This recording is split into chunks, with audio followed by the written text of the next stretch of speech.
Hi, I'm Randy Gage, and they've asked me to talk about the two most frequently asked questions I've gotten for the last 120 days. And they are this: Randy, why did you get back in the network marketing business? And question number two, of all the possible companies you could have joined, what made you decide to join Agel Enterprises? So let's begin with the first question.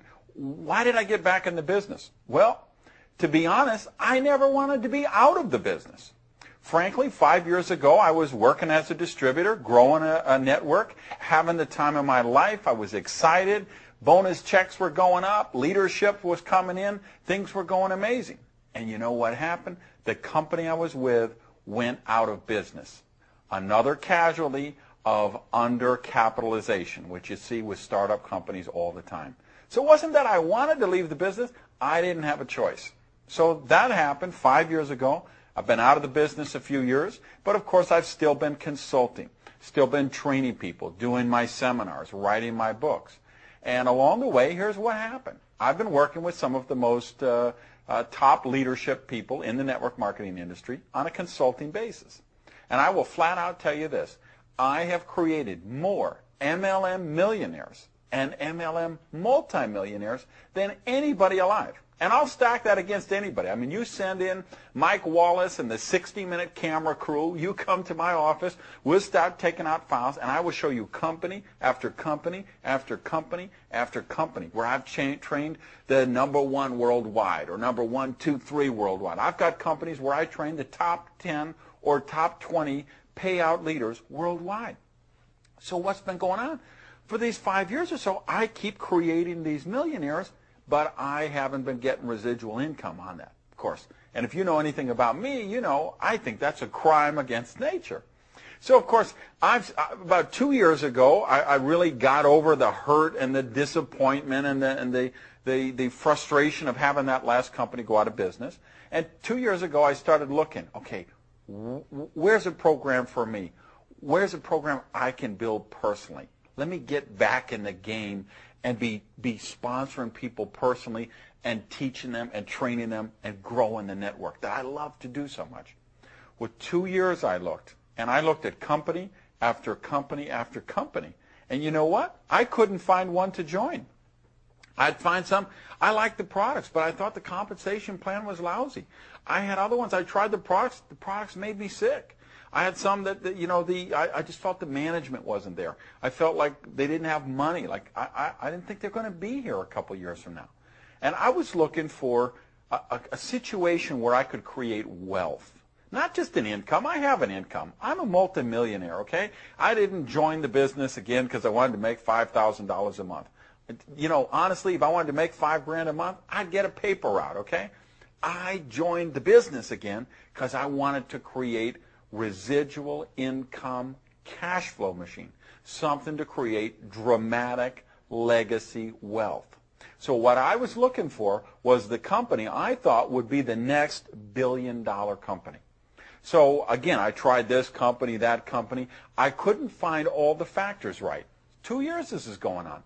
Got really serious the last 6 months or so, where I'm really sampling products and reviewing videos and looking at compensation plans. And I happened to bump into Eric Worre at a generic network marketing event where we were both speakers. He asked me what's going on. I said, Eric, you can't believe it. I'm actually looking for a program to build myself. Almost 2 years I'm doing this. I haven't found one. He starts to laugh. He says, Randy, I'm doing the same thing. I said, wait a minute, Eric, you just started a media company. I know you raised $8 million. You're CEO. Why would you be looking for a network business again? He said, Randy, even with the money I raised, even as a CEO, they could never afford to pay me what I could make back in the business as a distributor. And I've got a company out of Utah. I've been hearing a lot of buzz about it. I've taken some of my own money. I've hired an investigator. I've been doing my due diligence, and I'm checking it out. So I said, Eric, you let me know. If you really think it's the right, if this is the one, you call me and I'll be on the next plane out.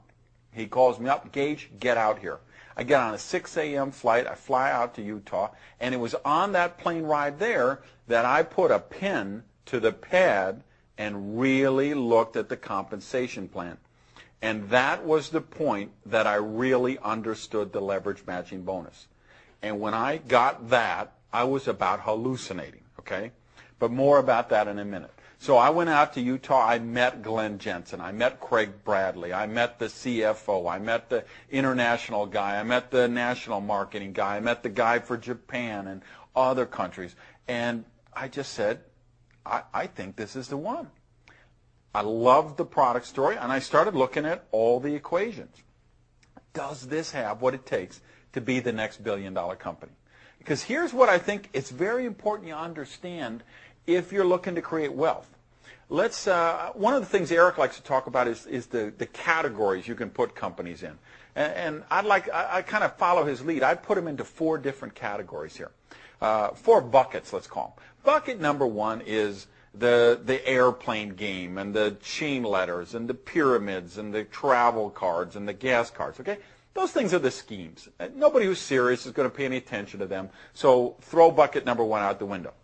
Bucket number 2 is the big guys, the old school guys, the Amway and the Herbalife and the New Skin and the Shackley. You know what?